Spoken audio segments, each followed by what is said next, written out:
tenemos que hablar de una alerta por 2 casos de sarampión. Estamos hablando de 2 bebitos, uno de 5 meses, otro de 6 meses. Esto sucedió en la ciudad de Buenos Aires y en la provincia de Buenos Aires. Ahora, uno también se pregunta, según el calendario de vacunación, la vacuna se debe dar después del año de vida, no antes. O sea que estaba bien que estos bebitos no estén vacunados. ¿Cómo podemos hacer para prevenirlo? Aquí está la doctora María Teresa Rosanova. Ella es pediatra del Servicio de Infectología del Hospital Garrahan. Bienvenida, doctora. Hola, ¿qué tal? Yo soy infectóloga pediatra del Infectóloga pediatra, perdón. Mira, en realidad es muy bueno lo que vos preguntás, porque la vacuna se da a partir del año. Entonces se preguntaría uno, ¿qué pasó con estos chicos que no podían recibir la vacunación? Es que tal vez el resto o los contactos de esos chicos no tenían las vacunas completas y ellos adquirieron la infección y después se la pasaron a estos chiquitos. Entonces, es una cuestión, digamos, importante, que por eso el Ministerio llama a alerta, que es que los pediatras, los infectólogos, revisen los carnets de vacuna y que vean que realmente tengan las dosis correspondientes. ¿Cuáles son las dosis correspondientes, las correctas? Las correctas son... ¿Estamos hablando de la triple? La triple viral, porque no hay vacuna de sarampión solita. Está bien. Entonces, como vos decís, está sarampión, rubiola y paperas, que sería la triple viral. Entonces se da al año de vida y después al ingreso escolar, entre los 5 y 6 años. Entonces, ¿yo qué tengo que ver en el consultorio? Que los chicos que son menores de 5 años tengan una dosis y los mayores tengan 2. ¿Qué pasa con los que la gente mayor? Porque, ojo, que también tenemos que ver esos carnets.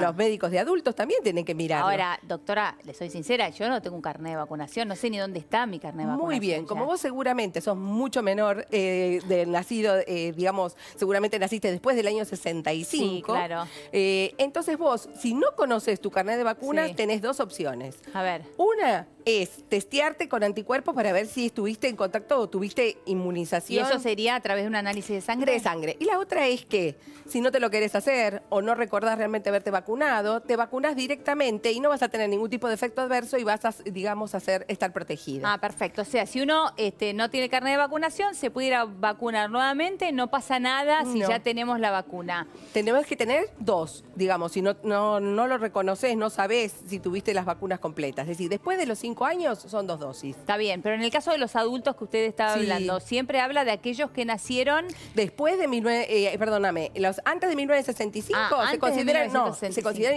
inmunes. Es decir, que en algún momento estuvieron en contacto con el virus. O sea, después del 65. Después del 65 tienen que tener 2 dosis. Y si no lo recuerdan o no tienen carnet, o se testean o se dan la vacuna. Y esas 2 dosis que tienen que tener los adultos que nacieron después del 65 tienen que ser espaciadas igual que la de un menor. O sea, si uno se da este año, la próxima nos la damos dentro de 5 años. En realidad se puede hacer el esquema mucho más corto, pero esto generalmente cuando uno analiza seguramente se las dieron las vacunas porque están en el carnet y son obligatorias. Así que seguramente hay que, digamos, preguntar a la mamá, hay que, digamos, chequear y de esa forma... Sí, si no tan simple como un análisis de sangre que realmente no lleva mucho tiempo. Sí, pero seguramente, digamos, eso lleva más tiempo, hasta los resultados y todo lo demás. Y bueno, digamos que una posibilidad es esa. Ahora, doctora, ¿por qué surgen estos brotes, estas alertas que conocemos aquí? ¿Por qué estamos hablando de sarampión en el 2018? Bueno, es lamentable porque digamos que existe una medida de prevención, pero pasa lo siguiente, con la globalización la gente viaja y digamos, nosotros no teníamos lo que se llama el sarampión endémico, es decir, que el sarampión no estaba circulando desde el año 2000 durante los 12 meses del año. Entonces, al 2016 se declara como que las Américas estaban libres de sarampión. Sin embargo, aparecen estos casos en países limítrofes, en Venezuela, en Brasil, también en lugares de Asia, en África, en lugares de Europa. Y entonces, por supuesto, uno viaja, puede estar susceptible, porque la otra cosa es que la vacuna, en realidad, la conversión, la protección, puede llegar a ser el 95%. Es decir, que hay un 5% que queda liberado, claro. Más los que no se vacunan, empieza a quedar una población susceptible. Ahora, 2 preguntas con respecto a esto. Entonces, en estos casos, uno todavía no lo sabemos, pero podrían ser casos importados. Es decir, que los traen de algún viaje. O si no viajaron, alguien que viajó trajo la infección, mejor dicho, se enfermó y los contagia. Bien. Entonces se llaman relacionados con la importación, digamos, Claro. porque están relacionados, no viajaron, pero están relacionados con alguien que viajó y adquirió la infección. Ahora, en este último tiempo se han conocido también mucho estos llamados grupos antivacunas, sobre todo que son muy fuertes en Europa, que deciden no vacunarse. Bueno, te imaginas que yo como infectóloga y pediatra estoy totalmente en contra con esto, porque no se trata, primero que la vacunación es algo obligatorio, es gratuita y obligatoria. ¿Y obligatoria por qué? Porque no se trata solo de prevenirme yo, sino que uno hace lo que se llama inmunidad de la comunidad, inmunidad de rebaño. Claro.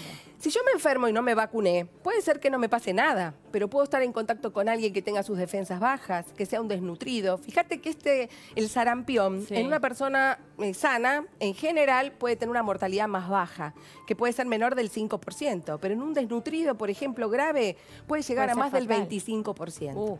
Claro. O más.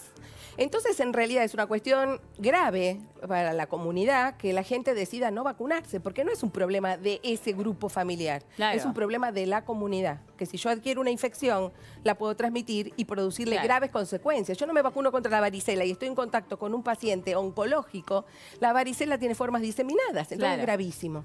Lo mismo que con el sarampión. Es súper irresponsable no solamente para uno mismo, sino para el resto de la comunidad y eso queda claro. Ahora, doctora, más allá de la forma de prevenirlo, que usted ya nos explicó muy bien, ¿cómo nos damos cuenta que estamos ante el sarampión? ¿Cuáles son los síntomas? Mira, esto es muy importante tu pregunta, porque en este momento, antes nosotros cuando un chico venía con fiebre y rash, digamos las manchitas en la piel y en el cuerpo, en realidad descartábamos otras infecciones, porque estábamos libres de sarampión. Claro.